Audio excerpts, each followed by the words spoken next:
America is in the midst of an opioid drug epidemic. They told the phone 911. Commotion and using drugs. All right, 10-4. Driven by escalating opioid addiction, drug overdoses are now the leading cause of death among Americans under 50. People are literally dying in the street.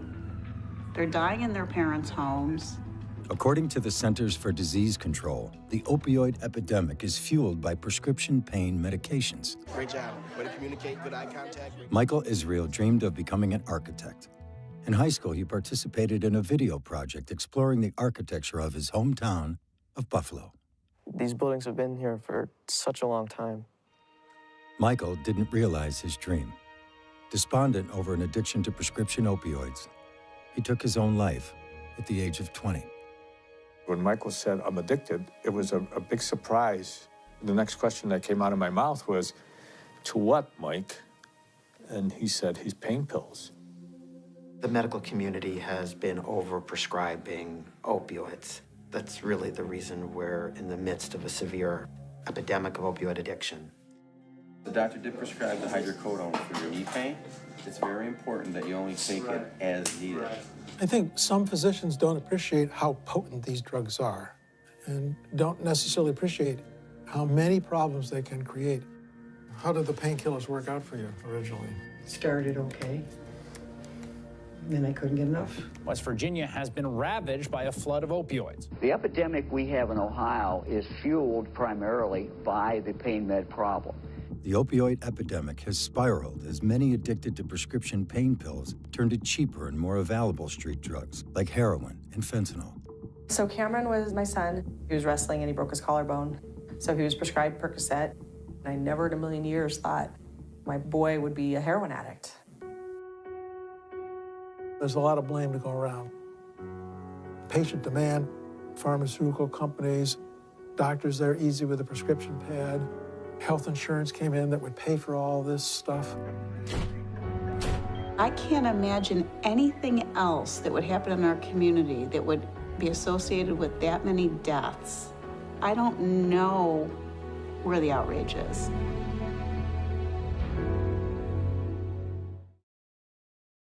It's very hard to get over this image every day and every night of your kid taking his last breath. Michael was the child that could put the smile on your face, always. When Michael passed away, we just started questioning, how did this happen and why did it happen? How did Michael get addicted? What happened to Michael? And then you find out we're all ignorant when it comes to addiction. We don't know very much about addiction because we never thought that it would happen to us. According to the Centers for Disease Control and Prevention, the number of drug overdose deaths in America has never been higher. The majority of deaths involve opioids, including popular prescription painkillers like oxycodone and hydrocodone. The problem's huge. The rate of deaths from prescription opiates has been exponentially growing, and that's only the tip of the iceberg in terms of how many people's lives are wrecked because of prescription opiates. It's a huge problem. The most surprising element of this is how it's the legal prescribed painkillers that get people hooked. Our young people see prescription medications as something safe and effective. A doctor has given it, a pharmacy has filled it, so they feel okay about it. Michael's getting everything from our family doctor and 2 other doctors. We didn't know that was all addicting. He was taking his pills as prescribed. He was taking these pills as prescribed. People trust their doctor and they think that the doctor is prescribing things appropriately and monitoring them appropriately, and they think that if the bottle says take it in such a way that it's perfectly okay to do that. Hello? Dr. Richard Blondell is professor and vice chair for addictions at the University of Buffalo and director of the National Center for Physician Training and Addiction Medicine. How did the painkillers work out for you originally? It started okay. Then I couldn't get enough. Mm-hmm. What happens? I wanted more and more and more. You keep taking more because you think more is going to be better. And the more you take? The worse you get. The worse you get. And the more you want. The more you want. I think the majority of the time it's this, that doctors are trying to do a good job and fall into a trap and end up contributing to the problem. Now, was that bothering you when you first got on painkillers? We've overexposed the U.S. population to prescription opioids. Dr. Andrew Kolodny is director of opioid policy research at Brandeis University and founder of Physicians for Responsible Opioid Prescribing. I think that the biggest problem has been well-meaning doctors who are intending to help patients with pain, but who are underestimating how addictive these drugs are and overestimating how helpful they can be when prescribed long-term. That's enough for 15 days. Yep. The opioid epidemic is the unintended consequence of the increased use and acceptance of prescription opioids.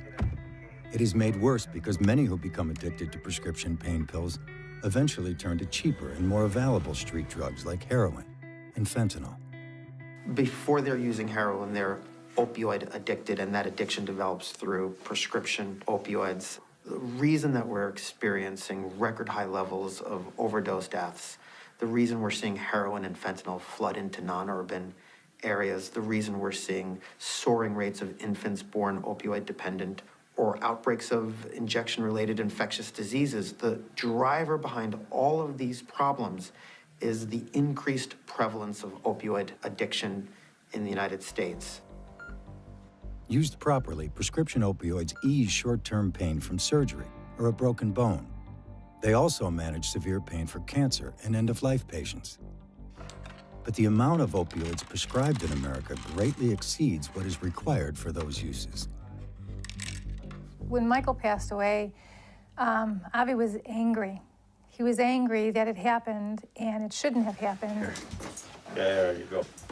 Avi wanted a dog so badly, and I said, there's no way I can allow us to have a dog because Michael kept asking for a dog. We knew that Michael was in pain a lot, and towards the end of his life, he really suffered. We were really terribly lonely. So I finally gave in, and much to my surprise, this dog has given us such joy. Death changes you. It completely does. And you want to know, why did Michael have to die? At the age of 12, Michael was diagnosed with Crohn's disease, a painful gastrointestinal condition. As he got older, doctors prescribed powerful opioid medications to treat his pain. After Michael's death, his parents obtained pharmacy records that showed Michael was prescribed 185 pain pills over a 1-month period. I just couldn't believe that the doctors did this to him. It's indefensible that they did this to an 18-year-old, young man. Changed him chemically forever.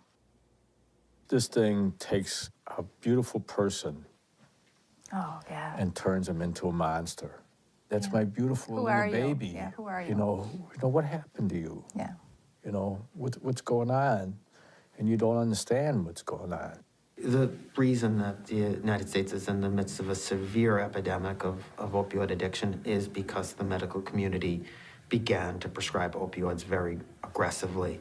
And as the prescriptions went up, rates of addiction and overdose deaths went up right along with the increase in the prescribing. More than 240 million prescriptions are written each year for opioid pain medications, enough for every adult American to have their own bottle. OxyContin, Opana, and Vicodin are among the most frequently prescribed and most commonly abused prescription opioids. These powerful drugs can literally hijack the brain. The effects produced in the brain by oxycodone and hydrocodone are indistinguishable from the effects produced by heroin. When we talk about opioid pain medicines, we're essentially talking about heroin pills. It is a very powerful drug. It's a different addiction. The course for opiate addiction is you fall off a cliff. So there's no gentle slope downward with consequences and an opportunity to evaluate what's going on. It is right off the cliff. With repeated exposure to a highly addictive drug, just about anybody can become addicted. We're acutely aware of the fact that it's broad and it's not just one subset of the population that's doing it. It's kind of a problem that's affecting all age groups, all races, both sexes. That allows it to become bigger because it affects so many people.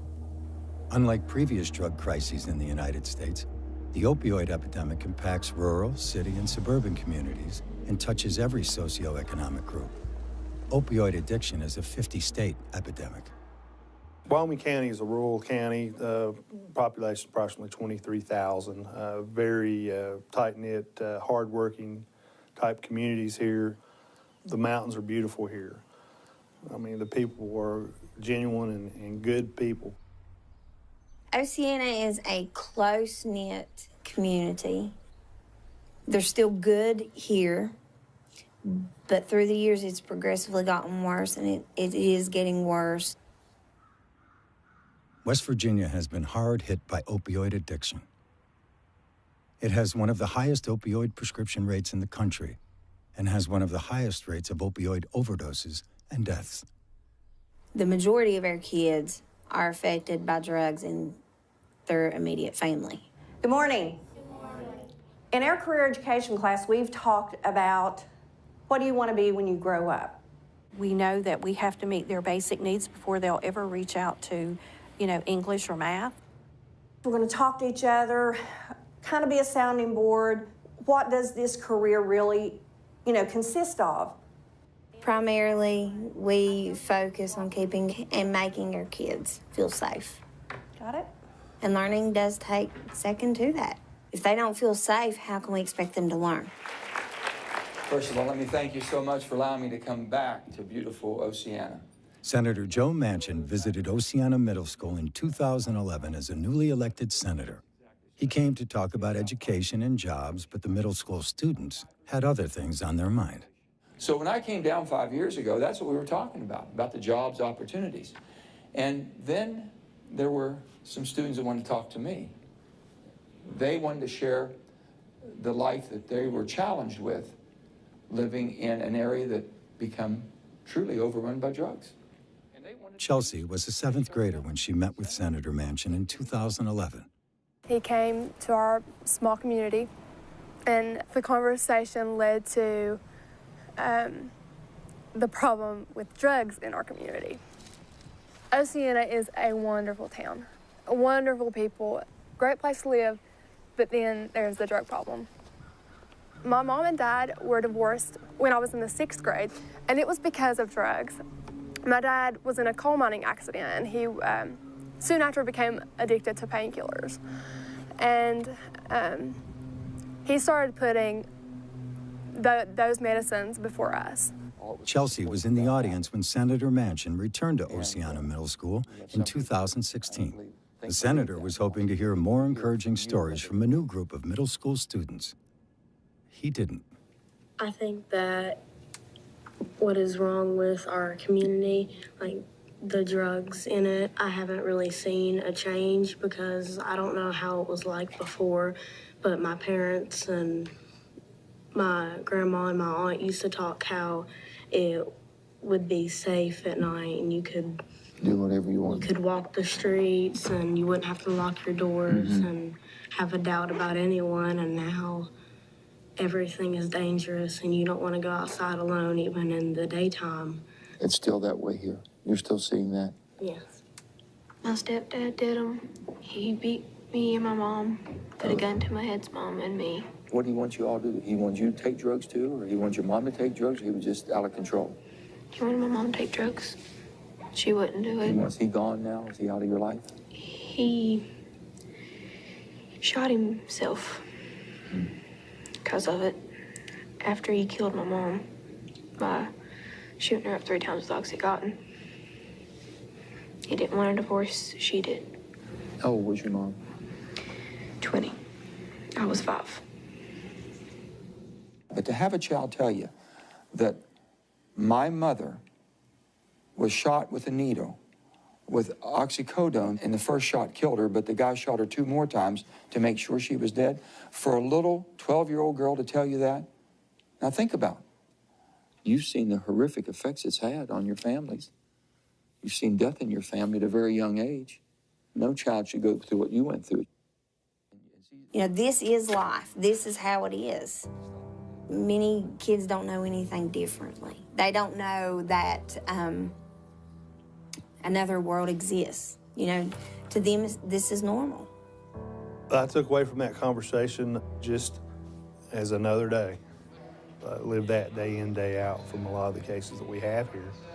Very sad stories, and I've heard just some horrendous stories over the years from this part of the state. You heard their stories. They were worse than ours were for 5 years ago. My story, it's sad, but their stories were devastating. Like, it was very upsetting to hear those. It's unbelievable that it's just getting worse. Every day we battle this, the effects of the drugs. We battle the addictions right here in school. They're precious kids, and they all have special qualities. We need to save their lives. We need to. I would just tell them that they had their future, and I don't want to ever have to go through that with myself or my family that I will have in years to come. We don't want this for our children, so maybe, you know, maybe we're not doomed. Children should not have to live like these children have had to live. They didn't ask for it. Teacher Deborah Davis fights the opioid epidemic at school and in the community. We are a faith-based organization. We're a nonprofit, and we were established in 2005 because families had nowhere to go. So how was your group of students? They did really good. So we started helping mothers and wives and children, and it wasn't long till we learned it was the community's problem. Okay, we just got this back from the printers. I focus on what happens if I don't do anything. Take off. For the longest time, no one would talk about anything. It was hidden. Therefore, it continued to get worse. So now, everybody's talking about it. Hopefully, we can stop talking about problems and start focusing on solutions. The crisis of opioid addiction is a relatively new problem in America. Prior to the mid-90s, the use of opioids to treat pain was limited. 2 factors triggered the dramatic increase in prescribing opioids to treat pain. Pharmaceutical companies began telling physicians that opioid pain relievers were safe, effective, and non-addictive. Around the same time, doctors were being pressured to treat pain more aggressively. There came out some new recommendation from professional medical organizations that pain is really supposed to be the 5th vital sign. In addition to your blood pressure and your pulse and your temperature, we're also going to ask you, on a scale of 1 to 10, how's your pain today?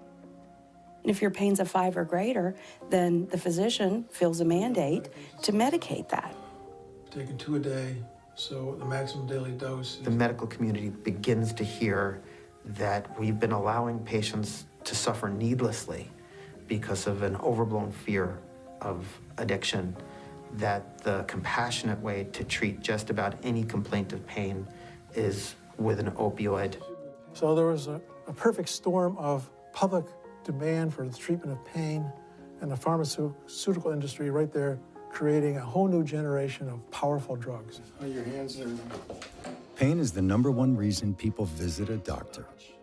Pain can be a challenging element for doctors to diagnose and treat. But now doctors were being told they had a new way to treat pain that was safe and effective. Don't be afraid to take what they give you. Often, it will be an opioid medication. In the 1990s, new opioid medications were introduced to treat pain. Much of the information about these new drugs came from pharmaceutical companies. Some patients may be afraid of taking opioids because they're perceived as too strong or addictive. But that is far from actual fact. The reason that the medical community started to prescribe so aggressively is that in many ways we were responding to a brilliant marketing campaign. It was in 1996 that Purdue Pharma introduced OxyContin. It launched a campaign to encourage the medical community to prescribe opioids for common chronic conditions. The marketing effort included paid trips for doctors to workshops on pain treatment and visits from drug reps who often oversold the benefits and understated the risks of prescribing opioids to treat pain. While OxyContin was the most successful of the new prescription drugs, other companies were producing painkillers and engaging in similar marketing activities. The aggressive marketing increased the use of prescription painkillers to treat common types of pain, from toothaches and migraines to sports injuries and back pain. We start to hear that we shouldn't worry about patients getting dependent on the drug, that you can taper people off easily, and that this is the safe and effective way to help people with chronic pain. And what they were teaching was certainly wrong. I would describe that as one of the factors that contributed to the current crisis, and that never should have happened. It's unfortunate that it did. Ann Pritchett is Vice President for Policy and Research at PhRMA, an organization representing pharmaceutical companies in the United States. She previously served in the White House Drug Policy Office. It's very challenging to look back at the history, and I don't think that anyone involved could have anticipated that we would be facing the crisis we face today. Do I think that if there's inappropriate prescribing and over-promotion and that's for profit, that needs to be addressed? Yes. Do I think that there was inappropriate behavior that contributed to the problem we're in? Yes. But do I think that that's the sole reason why we face the opioid crisis we do today? I don't. The way that you can do well financially, the way that you can have a blockbuster drug, is if you can get the medical community to prescribe your medicine for common conditions, long-term conditions. And if it's a drug that's very difficult to discontinue using, well, then you've got a pretty good recipe for a blockbuster. As problems with opioid medications emerged, pharmaceutical companies faced increased scrutiny. In 2007, Purdue Pharma paid $634 million to settle charges that it misled the public about the risk of addiction.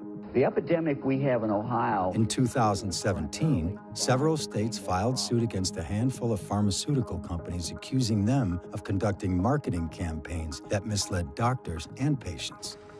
Despite the concerns, opioids remain one of the most prescribed drugs in the United States. My issue is, why is there all this surplus product?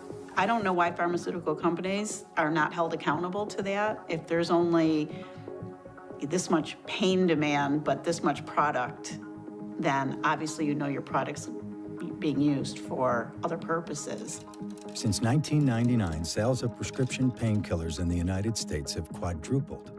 During that same period, the Centers for Disease Control says there was no change in the amount of pain reported by Americans. There are enough opioid pain pills prescribed in 1 year to medicate every adult American for a month. So clearly, we have a disconnect here. We have a situation where there's over-prescribing because it doesn't seem reasonable to think that for every American, there should be a 30-day supply of a prescription opioid. But how do we address that and still ensure that those with legitimate need are receiving access? I understand and empathize with the incredible pain and suffering that these families are facing. To blame the pharmaceutical industry as having the sole responsibility, I think, is misguided and wrong. I don't think that any one factor has led us to the current opioid crisis. It didn't happen overnight. It's not going to be solved overnight. And the more you open up this Pandora's box, you find a broken system in this country where there's parts scattered everywhere. And there's people who need help, and they're broken, and they can't get the help because our healthcare system is based on making money. Blood pressure's good. It's always an issue about who pays for anything. We live in a capitalistic society, and our healthcare system is funded through payments, usually fee-for-service. So there's always a discussion about who pays for what and when. The Department of Health and Human Services estimates the economic impact of the opioid epidemic at $75 billion a year. Much of that cost is borne by insurance providers, including government insurance programs such as Medicaid, Medicare, and veterans programs, and by private health insurers. Public and private insurers confront both ends of the opioid epidemic, paying for prescription drugs for pain patients and then paying for treatment when patients become addicted. And we were extremely troubled by all of the headlines that everyone has seen about the explosion of opioid abuse in this country. And we were mindful of the fact that often this starts out with prescription drugs. Dr. Harold Paz is Chief Medical Officer for Aetna. He has an extensive career as a physician and healthcare administrator. Because of the addictive properties of these drugs and the fact that they're very effective at eliminating pain, the pendulum swung way out, but at a tremendous cost and in tragic ways. We have to bring it back to the middle. When a physician writes a prescription for a narcotic, we depend on the physician to make the appropriate decisions around, does the patient need a narcotic? So our role is not to sit in the room with the doctor and second guess those decisions. But what we can do is look at the overarching patterns that exist. Health insurers collect information about the prescribing patterns of doctors. Aetna initiated a program to contact physicians about their opioid prescribing. We really wanted to focus on physicians that are writing a lot of prescriptions for opioids. We started with the top 1%, and we said to the doctors, based on this data, based on the CDC recommendations, you are an opioid superprescriber. Along with the letter, Aetna provided a checklist for doctors to use when prescribing opioids. But some question whether letters are enough to address the problem. We expect that our physicians are going to be well-trained, they're going to practice appropriately and professionally and ethically, and if they aren't, we have in our communities and in our states the mechanisms to identify that and make sure that those problems are corrected. Patients and prescribers really need to understand that opioids are highly addictive. It doesn't mean that they should never prescribe it or that the patient should never take it. It means we have to be very careful with these drugs. We have to avoid using them when we can. And for many types of pain, we can avoid opioids. We have alternative treatments. I'm treating the tissue in your neck and around your head. Helps relax this area, help with pain too, okay? Okay. In 2016, the Centers for Disease Control created the first national guidelines for prescribing opioids for chronic pain. A key recommendation encouraged doctors to use non-opioid approaches to treat most pain. But changing doctor and patient reliance on prescription painkillers is challenging. I have a solution that will make this whole problem go away. Dr. Daniel Alford is professor of medicine at the Boston University School of Medicine, where he directs an opioid prescribing education program. The solution is if the insurance industry would pay for comprehensive pain management services. Under one roof, you can get massage therapy, cognitive behavioral therapy, acupuncture, medication management, you name it. I want patients to start demanding multimodal comprehensive treatment. I want them to say to their doc, I need something better. And they should be calling up their insurers and saying, why don't I have access to all these other treatment modalities? Of course, we need to continue to find more effective ways to treat pain. And we certainly support every physician that wants to provide an alternative to narcotics. Our problem is with other therapies, alternative therapies, that are not clinically proven. Until they are, we're not going to cover it because we don't have a basis upon which to say it makes sense to cover it. What we have to look for are clinical studies that prove efficacy.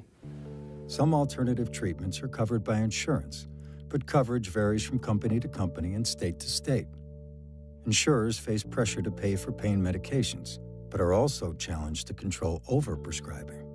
The truth is, most insurance companies will pay for physical therapy and some of these alternative treatments, but the easiest thing for a primary care doctor to do is write a prescription. If I've got 10 minutes to spend with you and you're complaining of pain, writing the prescription can be the ticket to getting you out of the office quickly so I can see my next patient. Squeeze the shoulder blades together and reach the elbows back. It's a whole lot easier for me to prescribe a medication than it is for me to get a patient into physical therapy, into acupuncture, into cognitive behavioral therapy, and all the other treatments that have been shown to be effective in treating chronic pain. We still have a long way to go. Does that feel okay? Mm-hmm. Good. Good job. Awesome. It is a daunting task to get doctors and patients to turn away from prescription drugs as the first step for treating pain. What's important is that 100 million Americans are suffering from chronic pain. So we really need to screen patients better for addiction, decrease the amount of opiates that we're prescribing, and find non-pharmacologic approaches to take care of our patients with chronic pain. It's very, very challenging. At the University of New Mexico Pain Center, an interdisciplinary team works to manage pain, improve quality of life, and reduce use of prescription opioids. When you integrate care, right? When you provide as many things as you can under one roof, the outcomes are better. This interdisciplinary approach really offers that patient a co-located home where they can go and receive services all at once. It also allows the clinicians to be able to talk all together about that patient. If I can see a patient for the first time and I can tell them that their pain is real, I believe their story, they're being heard, and we have a team. I'd love to hear about your pain story. Would you tell me how you developed chronic pain? I had a lot of pain when I was working. I was a veterinary technician. I gotcha. And I worked in a clinic at a zoo. I've had pain for a really, really long time. I'm almost 70 now, and I've been retired for about a year. It's very important to realize that there is an older group that's become opioid addicted as well. These are people in their 40s, 50s, 60s, 70s, and 80s. The older group is developing their opioid addiction almost entirely through medical use, usually opioids prescribed for a chronic pain problem. I wanted to continue taking the opioids because they were the only thing that helped. The goal of the interdisciplinary team is to reduce reliance on opioid medications. Dr. Dole has been really helpful in that respect because he changes the medication. He changes it from one type of opioid to a different type? Yes. Mm-hmm. And in doing that, I'm able to take less than I was overall. It's that communication that's ultimately going to lead to better patient outcomes. And I think that's what we're doing, which is so heartening. The interdisciplinary approach to pain management is fairly new and is more expensive than traditional pain management. It takes money. We don't get reimbursed for some of our services, but I really do think that we have shown that we have a really good return on investment, and the patients are happier because they feel like they're being seen by a whole team, and they don't really need just that one opiate. I'll make that appointment for you. Okay. How does that sound? That sounds wonderful. I think you're doing great, Susan. Every time I or one of my colleagues writes a story on the opioid epidemic, we get responses from families, fathers, mothers who have buried children a week earlier, and they want to sit down and talk with us. And sadly, it's the same story. It's the same tragic set of circumstances, except for the names and faces. There's just no end to these stories. In my job, you deal with a lot of people who suffer losses. And there are people who lose a loved one and they cannot move on. There are people who lose a loved one and turn around and say, what can I do? That's what Jennifer was doing. So Cameron was my son. He passed away 5 years ago of a heroin overdose. I never in a million years thought that, my boy would be a heroin addict. So like I said before, and I'll say it again, I love life. I love all of its fights. Cameron was a student and athlete at one of the top high schools in Albuquerque, New Mexico. He was wrestling and he broke his collarbone and he had to have surgery. So he was prescribed Percocet. He was injured about 3 months later again in a football injury and broke his other collarbone. And he didn't require surgery the second time, but they gave him more painkillers the second time. You're given 30 pills by a doctor and you think that they need to take all 30 of them because otherwise why would they give you so many? It didn't even cross my mind that it was something that was dangerous or addictive or anything like that. It's fairly typical kids would get injured, whether they were in wrestling, football, gymnastics, Suddenly they're on a road, and it's a fast track, and it doesn't take very long. Cameron's road to heroin addiction was paved with prescription painkillers. Eventually, he turned to cheaper and more readily available street drugs. Nearly half of people who use heroin were first addicted to prescription painkillers. That wasn't his, goal in life, to get addicted to opiates and then move on to heroin. I didn't even know that opioids and heroin were related. It's not that there are young people out there who are deciding one day that heroin sounds like a fun drug to try. Before they're using heroin, they're opioid addicted, and that addiction develops through prescription opioids. The pills are very expensive on the black market. They switch because it's much less expensive. We've seen overdose deaths in that group rise very rapidly because the heroin supply has become more dangerous. It has fentanyl in it now. The migration from prescription pain pills to heroin has changed the demographics of drug addiction in America. While heroin use has increased in most socioeconomic groups, some of the greatest increases are in demographic groups with historically low rates of heroin use. Every person I've ever talked to who ends up a heroin addict, they talk about how when they were doing pills, they would never do heroin. They would never put a needle in their arm. Crossing those thresholds into the next phase, it's literally 5 minutes, because you go from, I've never had a needle in my arm till a needle was in my arm, and now we're off and running. I was completely shocked. I quickly found out that, drugs don't discriminate. They're everywhere. For an addict like Cameron, what happens is that drug replaces everything. It replaces your love for your parents. It replaces your love for your friends, your other family members. You steal, lie, cheat, do whatever you can to get the money to get your next fix. That sounds like a cliche, but it's a cliche because it's true.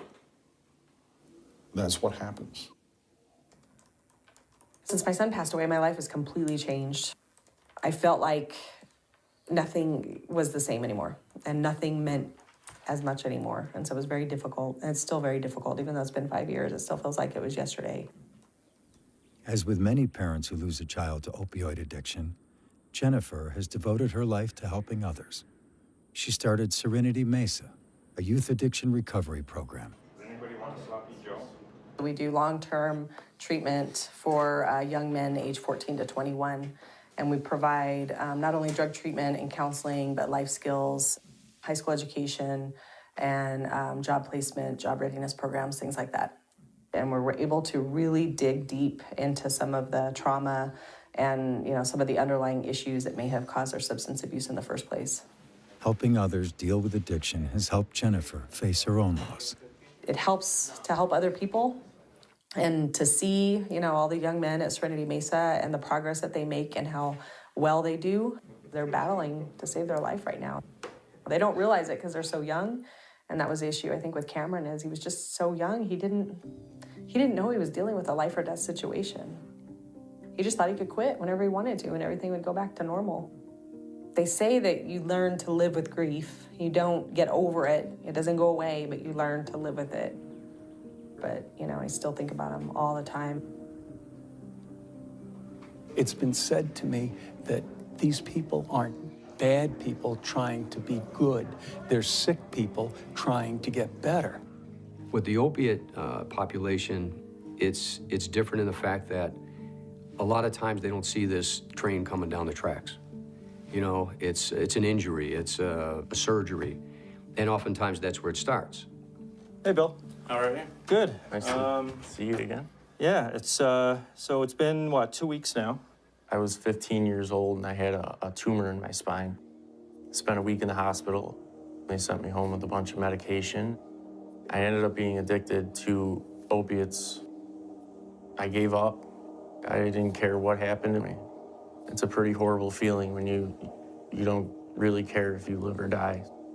Okay, so what's up for this week? What do you have planned? My son loves dinosaurs, so I think this weekend we're gonna go to a fossil museum. Should be fun. I'm excited. It's amazing what you think is normal turns out to be this terrible ordeal that I dealt with for the past 15, 16 years. It takes over your life. It's sickening to even think of the things that I've done and the people that I've hurt, and just not to even care at the time what was going on. I think deep down, every addict has a desire to not be living that life anymore. I think that desire has to be strong enough to want to change, to outweigh the draw, the pull from that part of the brain that's been sort of hijacked by the addiction. Opioids are one of the toughest addictions to break. Opioids produce an addictive euphoria that alters the chemistry of the brain. According to the National Institute on Drug Abuse, treatment programs that focus only on abstinence do not result in long-term recovery.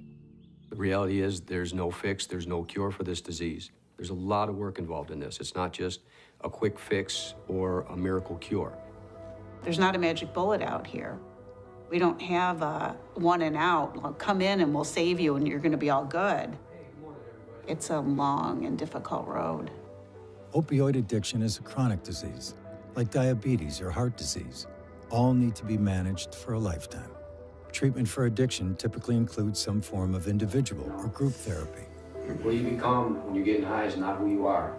You know, who you are is sitting in this chair today, fighting, struggling with the courage, the faith, and the hope that tomorrow could be a better day. The disease can be arrested. You know, you can lock it up and lock it up forever, you know, and as long as you don't put that key in the lock and turn it and let it loose, you can be free from the horrors of addiction. Things got really rough for me before they ever seemed like they were going to get better. I can remember one time I was working with a family, and the day the young man was to leave our facility, the mother thanked me. She said, "Thank you for curing my son."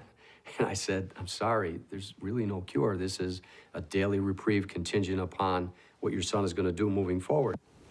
It's hard as hell to bring yourself to a program like this, to do something, to really change your life and get outside of your comfort zone.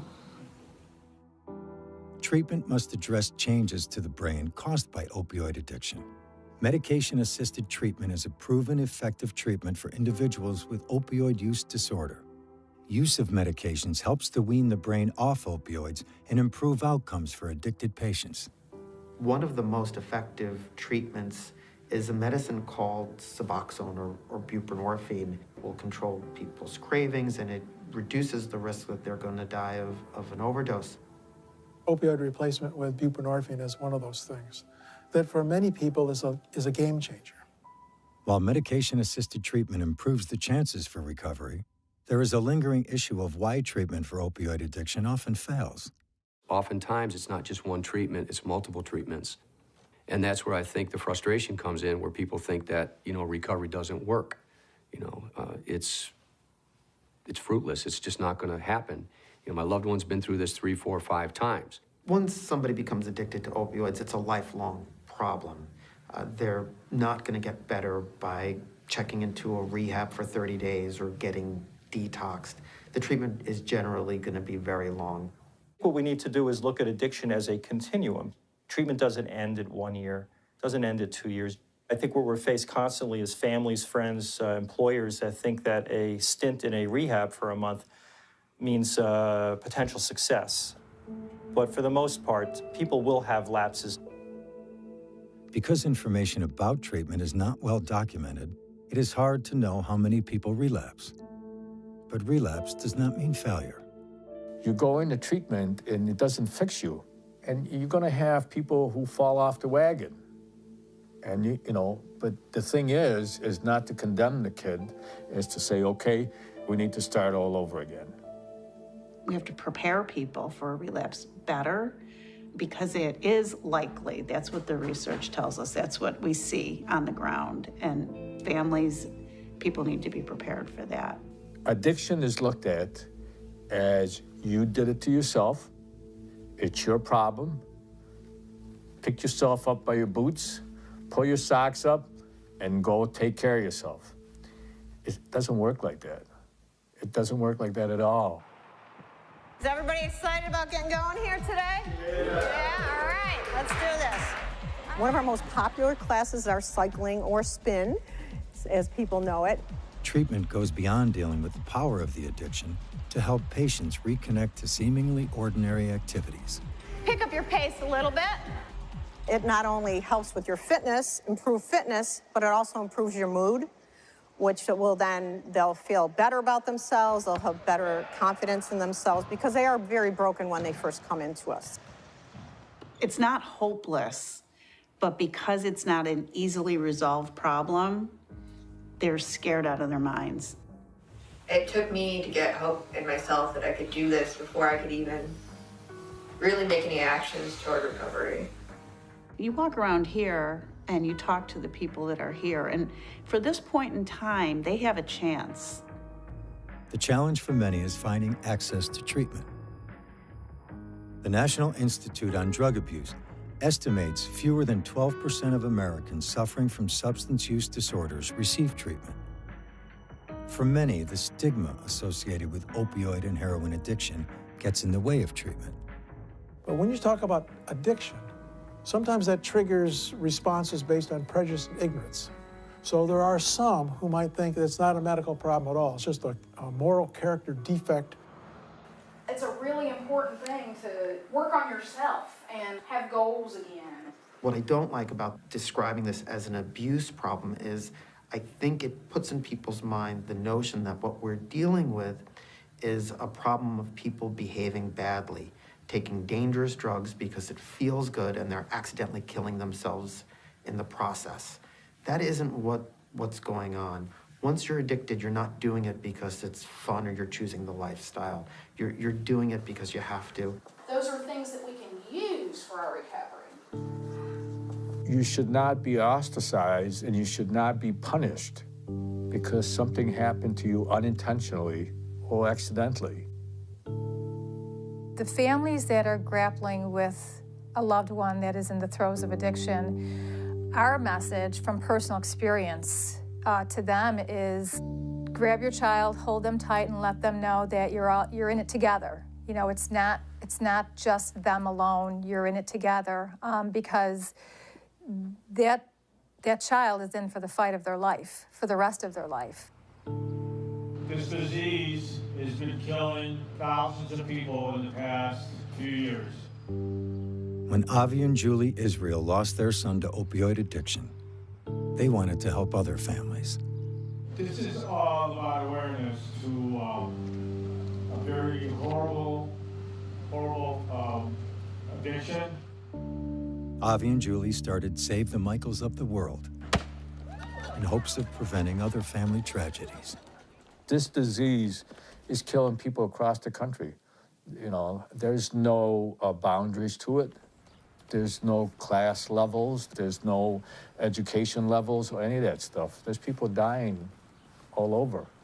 It should be more of an outrage out there. People should be out there demanding results.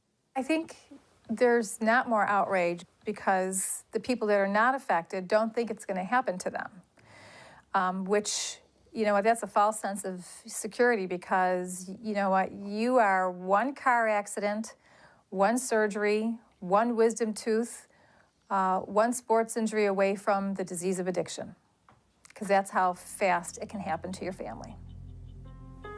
There is a growing outrage. Not enough. Maybe we might have been in a better place right now if there had been more outrage early on. And so now we're reaping the consequences of what we have sown, and now we're trying to undo some of that stuff. And it's a lot easier to do it than it is to undo it. There are small signs of progress in combating the opioid epidemic. The Centers for Disease Control reports opioid prescribing peaked in 2010 and decreased each year through 2015. Experts say the drop is a sign the culture of overprescribing is changing. But fewer prescriptions have not resulted in a drop in opioid addiction and death. There are no easy solutions to the opioid epidemic. While treatment is essential, any long-term approach must focus on prevention.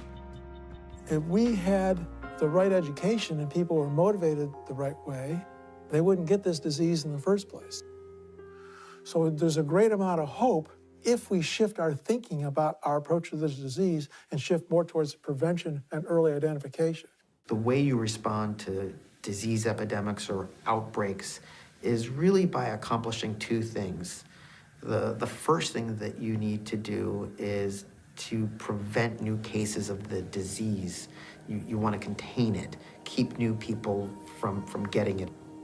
And the other thing that you need to do is you need to treat the people who have the disease so they don't die from it. That's really going to be the only way we can bring down overdose deaths in the short term. I would start with a massive educational campaign, the same kind of educational campaign and awareness that they did for any other new kind of emerging disease. So now we have to start thinking about educating our children better, about educating doctors better, about educating parents better, about educating our public health officials better, about educating our politicians better. All of those people have to come together to really affect a strategy of prevention.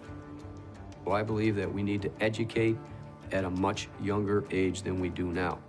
But again, because of the disease of denial, many folks are going to say, well, we don't need that in my town. We don't need that in my school. That's for down the road. But the problem is, down the road is right in your locale.